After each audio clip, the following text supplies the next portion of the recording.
On démarre, pour de vrai. Bonsoir à toutes et tous.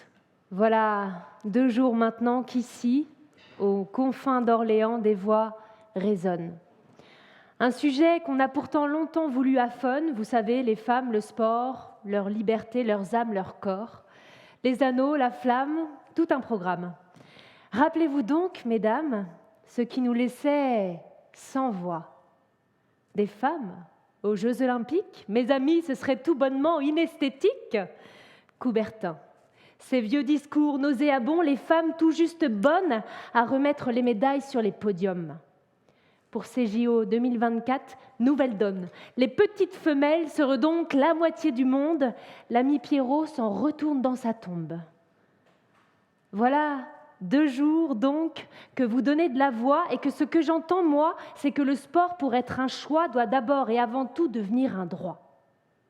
Notre droit, à toutes, partout, tout le temps surtout. Voilà 2 jours donc que je me laisse porter par ces voix, ces porte-voix qui portent le monde et ses enjeux à bout de force, à bout de bras. Alors puisqu'on me laisse voix au dernier chapitre, je me suis dit pourquoi pas clôturer tout ça de façon atypique. Pour être à la hauteur de cet événement, de toutes ces pointures qui se sont succédées avec Justine et Gwenaëlle, on s'est dit qu'en effet, ce serait sympa d'en faire un résumé slamé. Est-ce que vous savez ce que c'est le slam? Vous connaissez? Ouais? Grand corps malade, j'imagine? Ouais, bien sûr. Alors, Grand corps malade, il vient du slam. Mais ce qu'il fait désormais, ça s'appelle du spoken word, puisqu'il appose sa voix sur de la musique, et que le slam, ça se fait a cappella, sans musique, juste la prosodie. Le slam, ça nous vient de Chicago, d'un mec qui s'appelle Mark Kelly Smith, et qui a inventé cette discipline pour démocratiser la poésie, pour la rendre accessible au plus grand nombre. Et en fait, le slam, il se décline assez facilement en globalement 2 types de pratiques. La pratique compétitive, avec des règles très carrées, et puis la pratique un peu plus libre, que sont les scènes ouvertes slam. Donc les scènes ouvertes slam, vous pouvez toutes et tous en voir. Vous allez dans un bar qui propose des scènes ouvertes slam, et vous allez assister à un florilège de poésie. C'est absolument incroyable. Si vous n'avez jamais fait ça, je vous recommande. Vraiment, c'est un chouette spectacle. Et pour les pratiques compétitives, il y a 3 règles. La première, c'est que vous avez 3 minutes et 9 secondes pour déclamer votre texte. C'est très précis. Vous n'avez pas le droit à de la musique, c'est donc a cappella. Et évidemment, vous n'avez pas le droit à des costumes ou des apparats. Vous venez juste avec votre voix. Et bien sûr, ça va sans dire, ce sont des textes de votre cru. En scène compétitive, vous n'avez pas le droit de venir et déclamer le texte d'un poète ou d'une poétesse. Et voilà, c'est votre texte. Alors, comme je vous l'ai dit, le slam, à l'origine, il a été inventé dans le but de démocratiser la poésie, de la démystifier pour la rendre accessible à toutes et à tous. À celles aux férus de la plume comme aux poètes qui s'ignorent, à celles et ceux fâchés avec le français qui ont encore quelques contentieux avec la récitation ou la dictée, à toutes celles et ceux qui ont toujours nourri des journaux qui n'intiment qu'eux. Le slam a été inventé pour ça, pour porter des voix. Aussi, démocratiser le sport, je crois que c'est en grande partie ce qui nous rassemble ici, le rendre accessible à toutes, sous toutes ses formes, parce qu'on en connaît désormais toutes les vertus, et croyez-moi, ça vaut bien le coup qu'on s'évertue. Il ne m'a pas fallu longtemps pour voir qu'outre les convictions qui nous chevillent, il y a surtout une très grande qualité qui toutes et tous nous anime. Une qualité belle et nécessaire, une de celles qui nous rendent fiers. Cette qualité, c'est l'audace. Et partout, chez vous, j'en ai vu trace. Championne, chercheuse, patronne, entrepreneuse, vous êtes indéniablement de grandes audacieuses. Et parce que les changements sociétaux majeurs dont nous nous réclamons ici sont toujours les fils de la plus grande audace, voici donc un premier slam sur le sujet.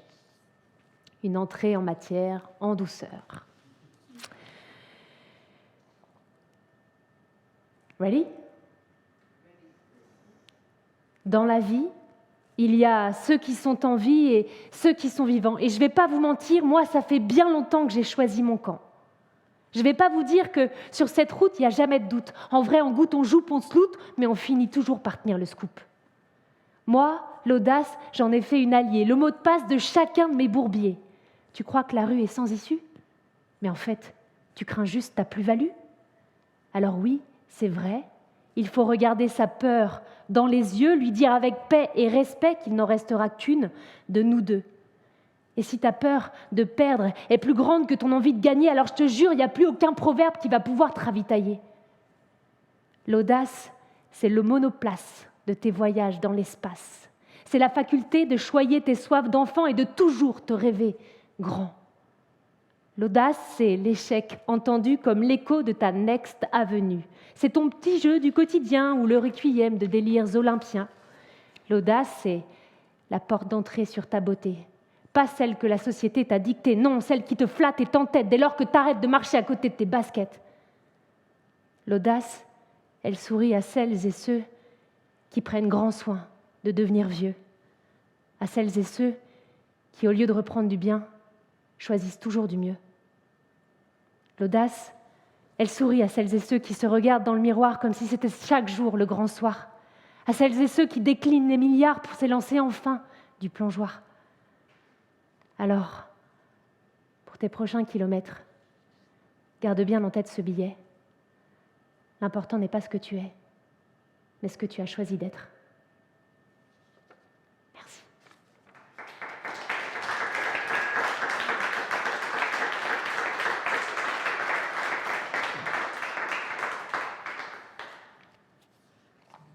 Donc ça va être un petit voyage poétique.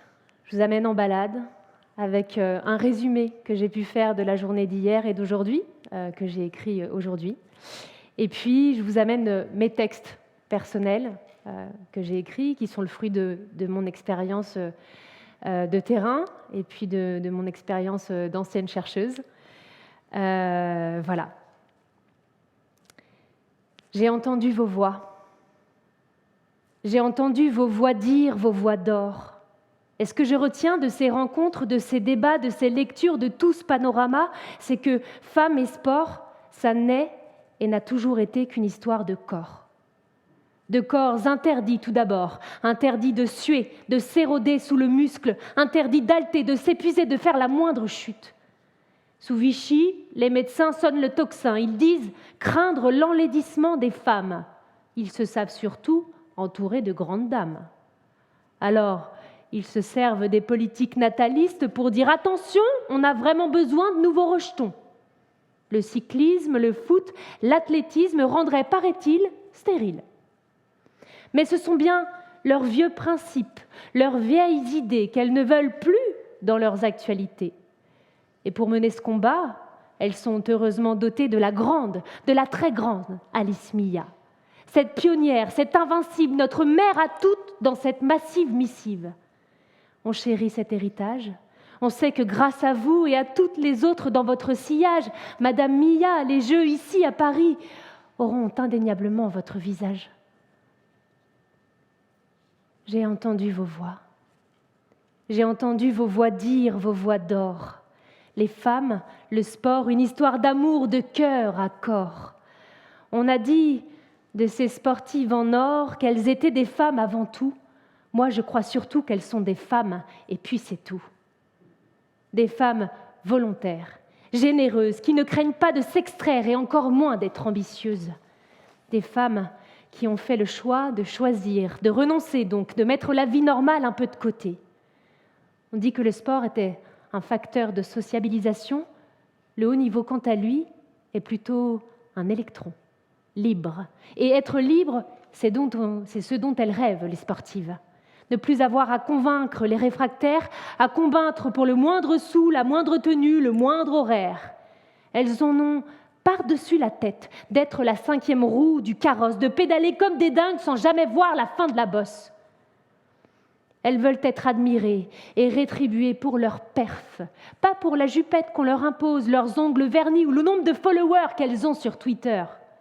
Eh oui, nous en sommes encore là, à devoir prouver 2 fois plus pour espérer un encart, à devoir prouver que nous sommes des femmes, des vraies, selon qui au fait?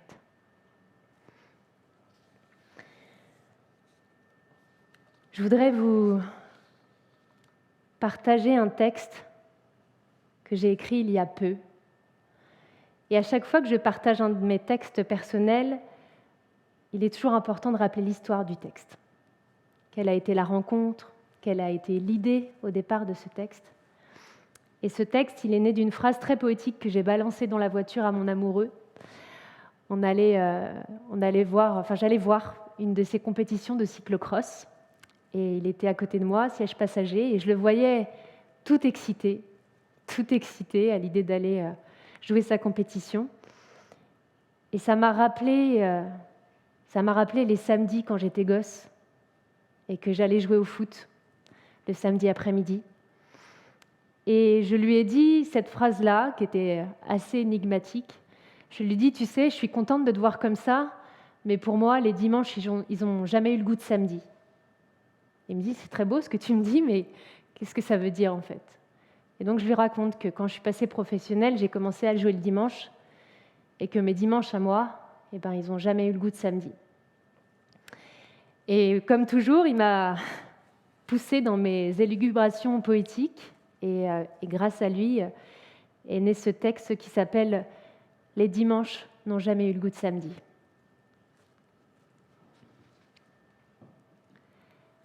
Les dimanches n'ont jamais eu le goût de samedi. Celui du poulet frites avant les matchs et les tournois, celui où tu te languis en pensant aux passes, au passement, à la lucarne que tu louvoies. Les dimanches n'ont jamais eu le goût de samedi. Quand tu sortais de l'école, ravi que t'enfilais les jambes jusqu'au vertige, t'avais 8 piges et on te disait déjà prodige. Toi, tu te savais promise au coq, à la lumière, au stade rempli, aux mascottes, aux mouettes dans les vestiaires. Tu venais de l'étage en dessous de l'enfer. T'avais pas le choix. C'était faire carrière ou crever là. Alors, t'as trimé sans traîner, sans frimer, t'as trimé 3 fois plus que les autres pour taper dans l'œil de tes coachs. T'as trimé à foison et sans façon, balle aux pieds, tu traçais des SOS sur le gazon. Gommer l'enfance, carbone, la haine d'être né au bon endroit mais avec les mauvaises personnes. Alors voilà, le foot, ça t'a sauvé de la déroute, de la pleine obscurité, mais voilà ce que tu te dis, c'est que les dimanches n'ont jamais eu le goût de samedi. On t'a coupé les ailes quand t'es passé professionnel. Un contrat qui exige plus de toi qu'il ne te doit. Un contrat comme un Graal, allez, on s'en fout si c'est illégal. Un contrat à 60 heures, un demi-smic, le bonheur. Un contrat sans salaire, sans tribune, sans vestiaire, sans honneur, sans une thune, sans carrière. Un contrat et des chaussettes en 43. Allez, ferme ta gueule, c'est tout ce qu'on a pour toi. Les dimanches n'ont jamais eu le goût de samedi. Mais toi, t'es passionné, alors t'oublies que maintenant, l'entraînement, t'y vas en traînant des pieds. Tu répètes les gestes, tu décomposes, t'amasses les tests jusqu'à friser l'overdose. PMA, VMA, VO2, la pesée, chaque pli potentiellement adipeux est sondé. Tu répètes les gestes infiniment, c'est tellement parfait que c'en est indécent. Je te fais pas de dessin, tu fais tout sous serment, tu fais tout sincèrement depuis que t'as 8 ans, mais les dimanches n'ont jamais eu le goût de samedi. Quand tu jouais pour la passion plus que les ovations, avant que tes coéquipières ne deviennent tes adversaires et que tes genoux n'aient déjà plus l'âge de tes artères. C'était avant que la réussite ne s'enracine dans la douleur, avant de devenir érudite et en même temps souffre-douleur. C'était avant que ton talent ne soit relégué au second plan, avant que tes seins, ton tour de cuisse et ton chignon ne deviennent tes seuls gages de médiatisation. C'était avant, quand le football était ta raison, ton obsession, ton unique, ta seule maison. Mais tu continues de trimer, tu fermes les yeux pour ne plus l'entendre hurler. Muscle ton jeu, fais-toi mal un peu. Tu continues de trimer parce que tu sais désormais que t'es qu'un pion parmi d'autres sur le damier. Alors, tu continues de trimer parce que toi, t'es passionné, mais tu sais bien qu'au fond, le foot est devenu ton métier.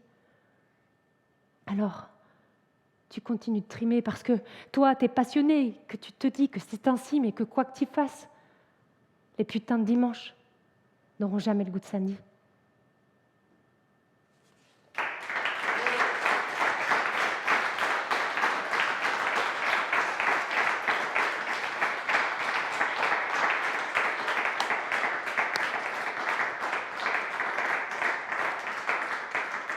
Merci beaucoup. Je joue sous l'œil de mon ancien sélectionneur ce soir, j'ai un peu la pression. Il s'est mis au fond de la salle là-bas, mais je le vois dans sa cahute. Ah, le football féminin! Le sous-football, c'est écrit dans le titre. C'est du foot, mais en moins bien. Sinon, ça s'appelle du foot, point.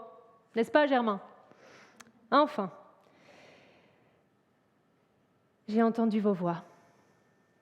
J'ai entendu vos voix dire, vos voix d'or, la double peine d'être une femme en handisport. Marie-Amélie Le Fur, qu'a-t-elle à Alençon, les rôles modèles qui donnent des ailes à l'athlé, au vélo, au comité, au JO. Je revois mon parcours de footballeuse et je pense à toutes ces coureuses qui se dépouillent mais qui ne vivent que de conviction et de débrouille. Parce que le vélo, comme le foot, est un sacré macho. Mais les nouvelles petites reines comptent bien dompter l'asphalte, l'audience et les 38 de moyenne pour vous dire que ce Tour de France, dame, sera bel et bien pérenne. Asseyez-vous, messieurs les journalistes, les petites reines ne sont pas près de quitter la piste. Petit détour par un texte que j'ai écrit il n'y a pas longtemps sur mesure pour une équipe de vélo qui s'appelle la Team L, qui évolue en Pays de la Loire et qui ne se contente pas seulement de faire du vélo, mais qui sensibilise, qui concourt à la promotion du cyclisme pour les femmes. Et ils essayent vraiment de mettre toutes les femmes au vélo. C'est absolument fantastique. Et en faisant ce slam, évidemment, ça m'a rappelé les dimanches qui n'ont jamais eu le goût de samedi, parce que c'était le même topo. Donc je vous en lis un petit extrait. Donc je raconte l'histoire de l'équipe, tout ça, c'est très émouvant. Voilà. Et puis tout d'un coup, je les gifle, parce que c'est cool. Et si on est fier de notre trajectoire, qu'on ne rougit pas de nourrir tous ces espoirs, je peux vous dire qu'aujourd'hui, on est dans un entre-deux bâtard. On trime, on fait du haut niveau, mais la vérité, c'est qu'on a à peine les moyens d'endosser ce dossard. Le matos, c'est parfois la croix et la bannière. On joue les contre-la-montre sans roue lenticulaire. Imaginez un peu Messi ou Mbappé partir jouer sans ses crampons aux pieds. Imaginez un peu Ineos, Movistar ou Cofidis se lancer dans une saison sans directeur sportif. Imaginez un peu Mathieu Van Der Poel se rendre à Annemasse pour le Tour dans un minibus 9 places. Imaginez un peu ce cher Mathieu se changer dehors par 2 degrés parce que pour le vestiaire, il a fallu improviser. Imaginez-le, rentrer à 2 heures du matin, les jambes lourdes, les yeux bouffis et embaucher à 8 heures parce qu'on est déjà lundi.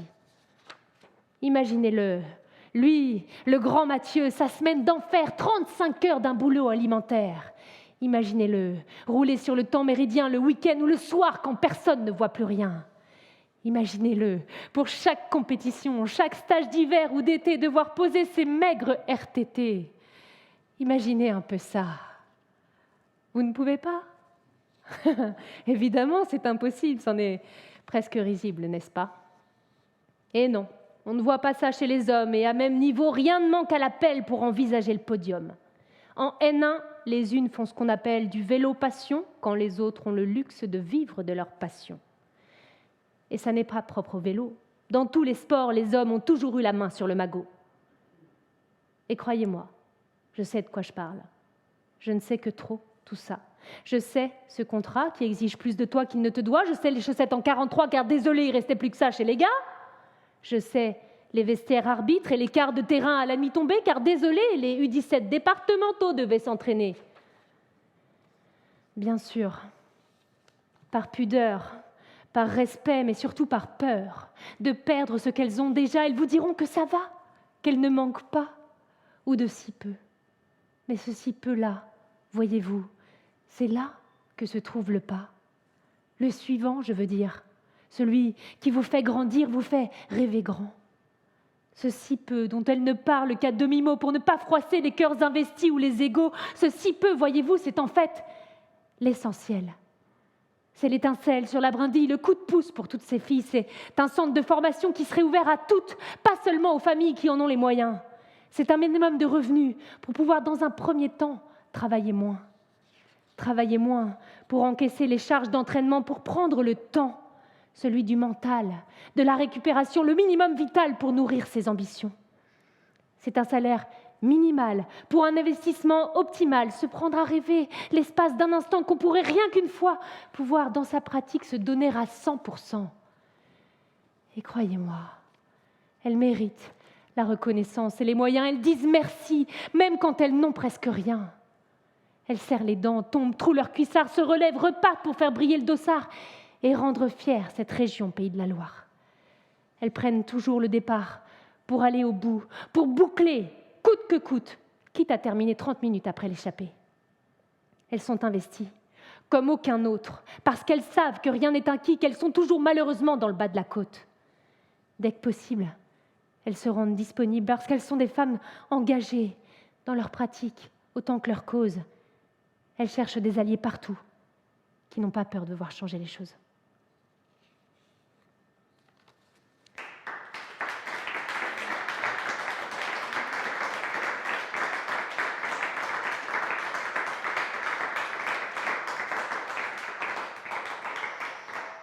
Je ne vais pas vous laisser vous endormir. J'ai entendu vos voix. J'ai entendu vos voix dire, vos voix d'or, les femmes, le sport, record, raccord, rapport au corps. Complexe. Bourré de complexes. Faut voir un peu le contexte. Il faut du muscle, du muscle, du muscle pour être endurante, explosive ou puissante. Il faut du muscle, mais pas trop quand même, si tu veux qu'il t'inscrive sur le devant de la scène. Sportive de haut niveau, du muscle, mais surtout pas trop. Franchement, il y a de quoi devenir schizo. Alors pour être visible, ils nous obligent à être féminines. Féminines selon leurs critères. Cheveux lisses, blonds, make-up artiste, mets tes talons, si tu ne le fais pas, on dira que t'es garçon. Un garçon, oui, mais qu'à moitié. Un garçon, oui, un garçon manqué.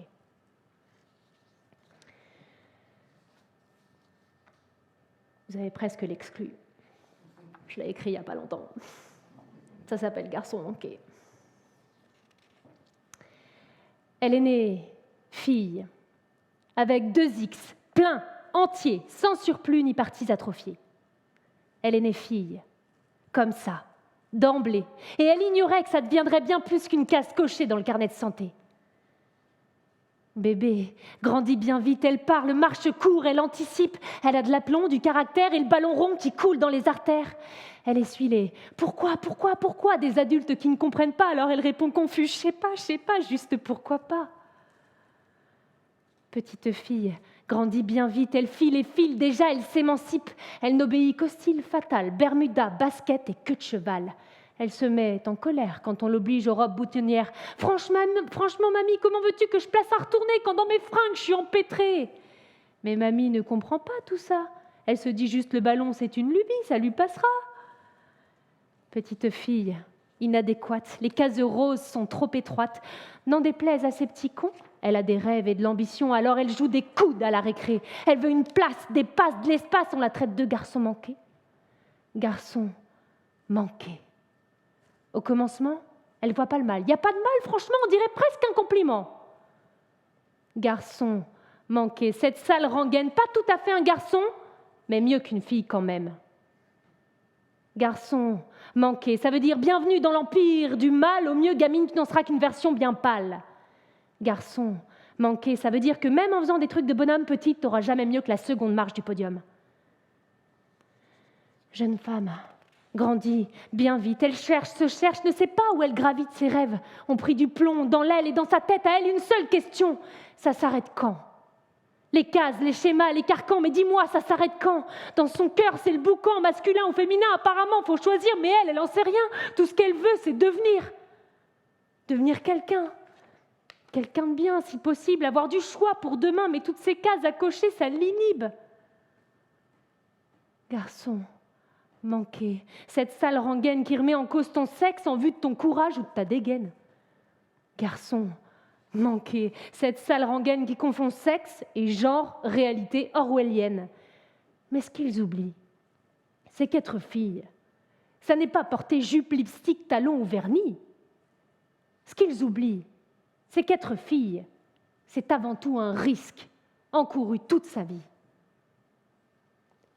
Madame grandit bien vite. Elle trime ses chines pour oublier ce qui l'habite. Depuis petite, elle a le cul entre 2 chaises et l'impression que chaque jour est un putain de vendredi 13. Elle n'a jamais vendu son âme, mais désormais elle peut le dire, elle sait ce que c'est que d'être femme. Elle en a fait l'amère expérience, là, dans sa chair, dans ses sens. Elle repense à cette expression « garçon manqué » et se demande à juste titre ce qui au juste lui a manqué. Garçon manqué, cette sale rengaine qui refuse aux filles, aux femmes, aux reines le droit de se libérer de leurs chaînes. Garçon manqué, cette sale rengaine qui fait des clichés le seul verrou de nos âmes en peine. L'humanité, un tissu de sujets factices qui pour exister n'a pas trouvé mieux que de suivre la notice. Madame flétrit bien vite, sa tête est pleine, plus aucun rêve ne s'y invite. Elle voulait exister dans sa version originelle, mais elle doit bien l'admettre, elle s'y est complètement brûlé les ailes. Alors depuis, elle ne cesse de faire des compromissions. On lui a dit « Bienvenue sur le continent noir de la domination. Inutile de miser sur l'atout empathie ou compassion. Ici ne brille que la pierre ou le roc. Anesthésie totale, on ne sent même plus les chocs. » Au peuple des analphabètes émotionnels et sociaux, mettez votre cœur en quarantaine, on se charge de la déco. Alors, Madame s'est fanée beaucoup trop vite, parce qu'avec ses rêves de liberté, elle se sentait maudite. Et à force de compromission, elle a fini par se dire que oui, il aurait peut-être mieux valu n'être garçon.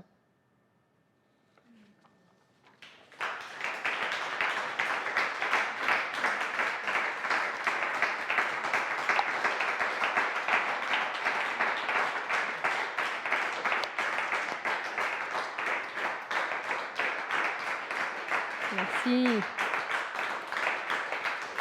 Merci beaucoup. Je pense que c'est un texte que je vais jouer sur les scènes de compétition.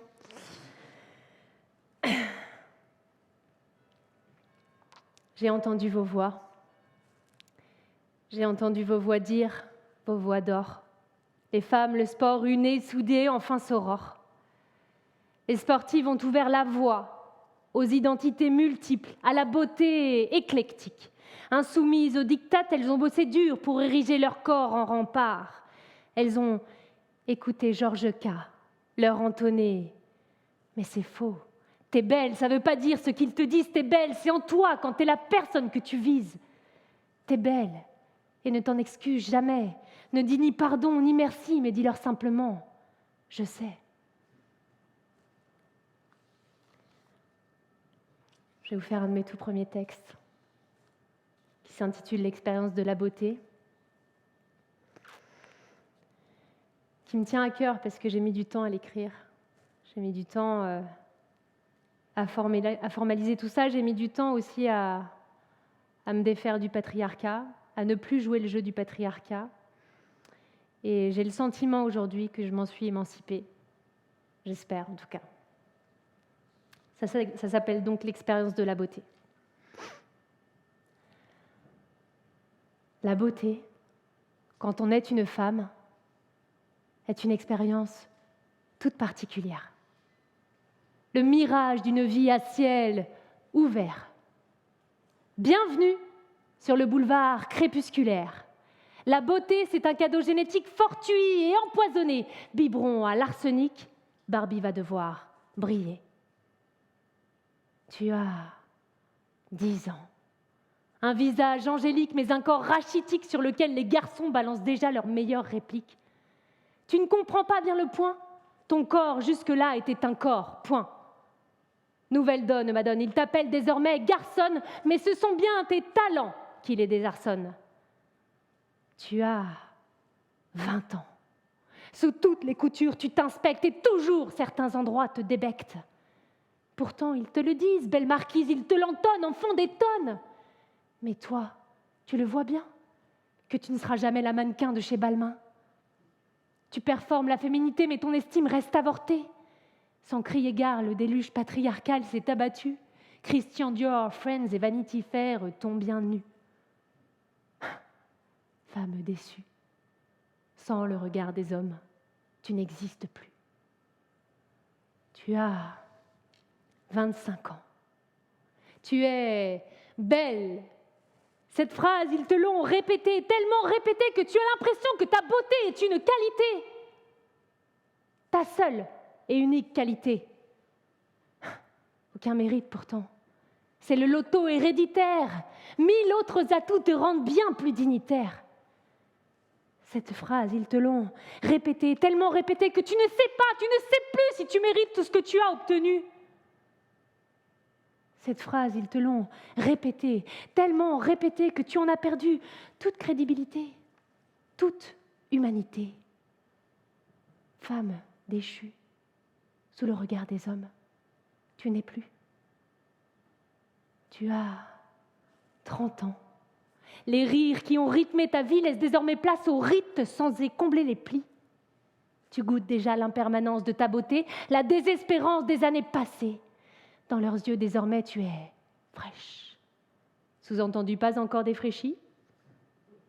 Pas étonnant, vu la fortune que tu dépenses dans les sérums et le bistouri. Les 35 années approchent ta grande enjambée et tu te demandes à quel moment la fleur de l'âge est-elle passée. La beauté, bullshit. 3 décennies que t'es complexée à en crever. Femme décousue, dans le regard des hommes, tu n'habites plus. Entre-temps, heureusement, tu as rencontré le féminisme. Femme émue dans le regard des sœurs, tu es belle dans l'absolu. Petit à petit, tu t'émancipes. Tu renies leurs principes. Tu apprends à aimer tout ce que les hommes, éblouis par ta beauté, n'ont même pas su remarquer. Et même si ça fait mauvais genre, désormais la féminité, tu la bords. Tu ne veux plus rien t'imposer, à part ce truc farouche qu'on appelle liberté. Et sois tranquille, ils s'en accommoderont, parce que toi, tu veux ta place au Panthéon. Merci.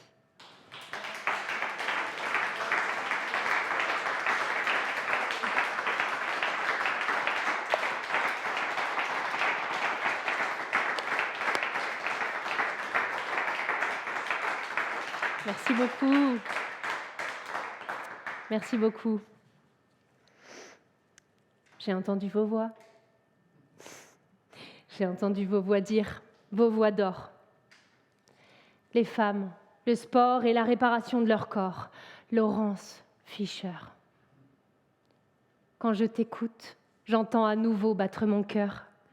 Tu as dit hier que les femmes sont le curseur santé de notre société. Et je voudrais entendre cette phrase partout sonner, parce que oui, elles le sont. De la santé, avec un grand S, santé mentale, physique, sociale, les traumatismes qu'elles portent devraient faire entrer l'égalité par la grande porte. Tu as dit que le sport avait le pouvoir de construire, mais surtout de reconstruire. Oui, j'ajouterais à cela que le sport doit être protecteur et oser être de toutes nos résiliences le grand vecteur. Être la main tendue pour tous les enfants qui, dans leur milieu ou leur famille, se sentent perdus. Être la main tendue pour que plus jamais de ces violences on s'habitue. Je voudrais vous partager l'histoire d'Aurore. Ce que je ne vous ai pas dit, c'est que bien souvent, je prête ma plume et ma voix à des femmes qui ont vécu des violences misogynes. Et je fais le récit de leur histoire au plus juste, sans une once de fiction. C'est des récits que je slame et que je porte haut et fort. C'est des récits qui m'ont amenée jusqu'en finale des championnats de France l'année dernière. Et Aurore, c'est le texte que j'ai joué en finale. Aurore, pour vous faire la petite histoire, elle est venue me trouver sur mon compte Instagram en me disant « Hey, Mélissa, tu te souviens, on a joué ensemble en U10 ?» Ah bon? Je ne me souvenais pas d'elle. Elle se souvenait de moi, forcément parce que j'avais percé, donc c'était peut-être plus facile dans ce sens-là. Et son histoire, elle m'a bouleversée. Elle m'a bouleversée parce qu'elle est finalement le parcours très classique d'une victime d'inceste dans notre société. Et elle m'a bouleversée aussi parce que finalement, on était 2 à vivre la même chose chez nous. 2 dans un vestiaire de 10 joueuses.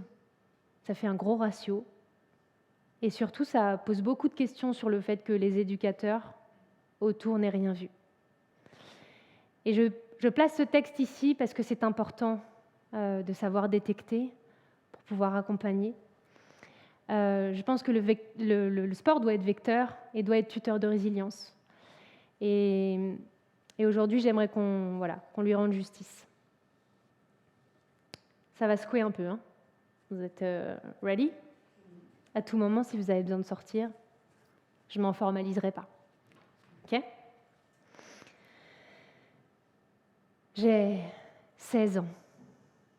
16 ans, c'est le bel âge, non?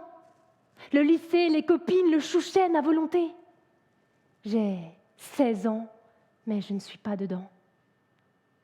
Les copines parlent des garçons qu'elles aiment et des papillons en elles qu'ils s'aiment. Mais dans mon corps, le silence pérore.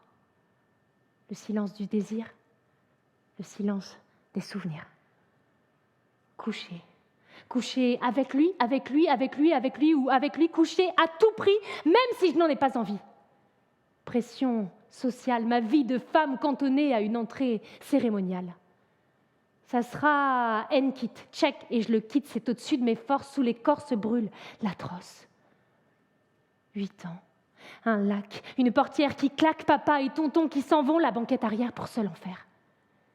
8 ans, le cousin m'enfreint et je m'éteins. Papa, j'ai peur de mourir, papa, tu veux bien revenir? 8 ans, épandu, motus et bouche cousue, ces menaces ficelles, le tout, c'est donc ça, le grand méchant loup? Permis de pêche en poche, les mâles pointent enfin le bout de leur caboche. 1 quart d'heure, 15 minutes, 900 secondes, à peine revenus d'outre-tombe. Immonde connivence, papa n'interroge pas mon silence. Retour au foyer, culotte écarlate, disque rayé, maman. J'ai fait une bêtise, maman, j'attends un bébé. Complicité ou confession, papa, lui, tourne les talons. Le lendemain, consultation chez le médecin. Docteur, on l'ausculte? Non, pas besoin, ça n'est rien. Eh ben, j'enterre le cauchemar en souterrain, scène révoquée, ne plus jamais en parler, sauf lorsqu'ils sont par la maîtresse convoqués. Il faut arrêter. Je croyais que c'était rien. Rien que des jeux entre cousins, entre sœurs, entre copains. Ah non, en fait, avant ça, il ne jouait pas le cousin. Il préparait juste le terrain. Surtout, reste dans la fange, mais stop tes comportements étranges. Black out. 16 ans. J'ai 16 ans. À la maison et devant les camarades, je joue la mascarade, mais au-dedans, c'est la débandade. Des sons, des odeurs, des sensations, la voiture, le cousin, vite, une coupure au tesson. Viol. 4 lettres. Colossales. Posées par la dame de la pastorale.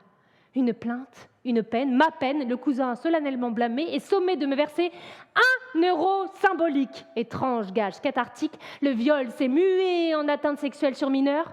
Mon avocat m'ordonne de sécher mes pleurs. Des psys qui frisent l'ataraxie, alors je monte sur Paris. Métro, boulot, mariage, dodo, je me noie dans les schémas pour remplir la photo. Et puis, tout s'arrête, net, les faux semblants, le bonheur marital, c'est clopinette, on me déclare border, ah non, plutôt dépression sévère, Effexor, Valium, lithium, ma tête sous la gomme, TS, HP, TS, HP, TS, HP, Mayday, ça marche pas les médocs, on passe aux électrochocs. 40 séances de CT, le cerveau broyé, et les 8 dernières années s'envolent en fumée.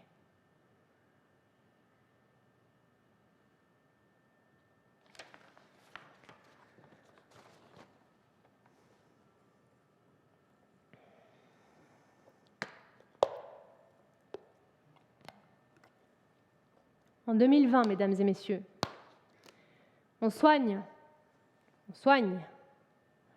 nos filles qui ont été violées enfants par des électrochocs. Vous ne rêvez pas.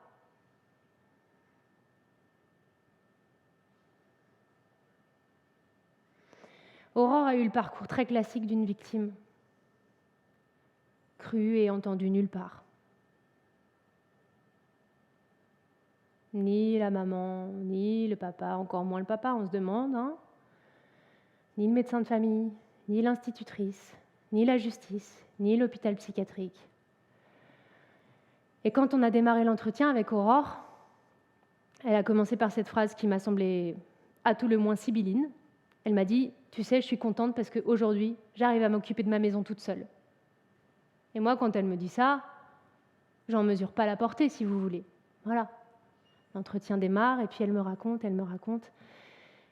Et je vous jure que je n'ai pas pu retenir mon onomatopée quand elle m'a dit 40 séances d'électrochoc. 40 séances d'électrochoc. Comment peut-on se sortir vivante de ça?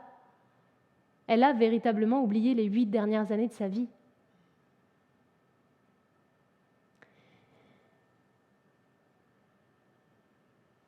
On l'a vécu, vous pouvez l'entendre. J'ai entendu vos voix. J'ai entendu vos voix dire, vos voix d'or. Les femmes, le sport, à 2, à 3, à 1000, on est plus fortes.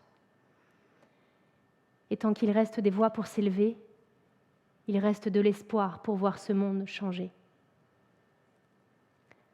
Voilà donc ce que je vais retenir de ces 2 jours.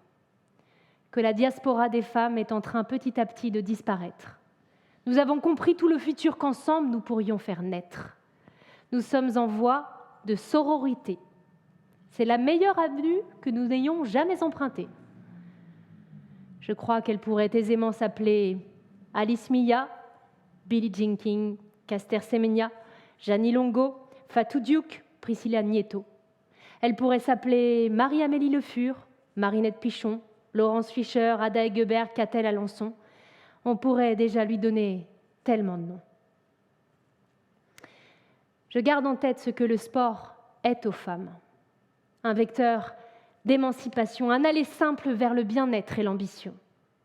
Je pense à tous ces cœurs qui cognent et qui trouvent dans la pratique un exutoire aux jours trop mornes. Je pense à tous ces cœurs qui cognent à l'unisson, si fiers de porter les mêmes couleurs, la même passion. Je pense à tous ces cœurs qui cognent, qui cognent, qui cognent, qui cognent dans le seul but de cogner. Fini le supplice, le culte du summer body et la course infinie vers un 36. Bien sûr, je pense aussi à tous ces cœurs qui cognent quand la Marseillaise résonne pour nos championnes. Et puis ce que je garde en tête, surtout, c'est ce que les femmes sont au sport. L'histoire oubliée, le présent à scruter et discuter pour que l'avenir enfin se pare d'égalité. D'ailleurs, ça me fait penser que j'ai souvent entendu que les femmes étaient l'avenir. L'avenir de l'homme, l'avenir du sport, l'avenir, l'avenir, l'avenir. Vous savez quoi? On n'a plus le temps d'attendre l'avenir. L'avenir, c'est maintenant, ici, par exemple à Orléans. Je voudrais donc remercier, comme il se doit, toutes celles et ceux qui ont contribué à ce bel événement, Gwenaëlle et Justine particulièrement, les expertes, les championnes, les journalistes, le cuistot, merci au cuistot qui a pris soin de nous, les personnes à la régie, merci beaucoup, toutes les petites mains et toutes les grandes voix. Merci donc à vous toutes et tous de tracer la voie, non pas royale, non pas idéale, mais une voie qui ne sera pas sans issue. Car tant qu'il reste des voix pour s'élever, il reste de l'espoir pour voir ce monde changer. Merci beaucoup.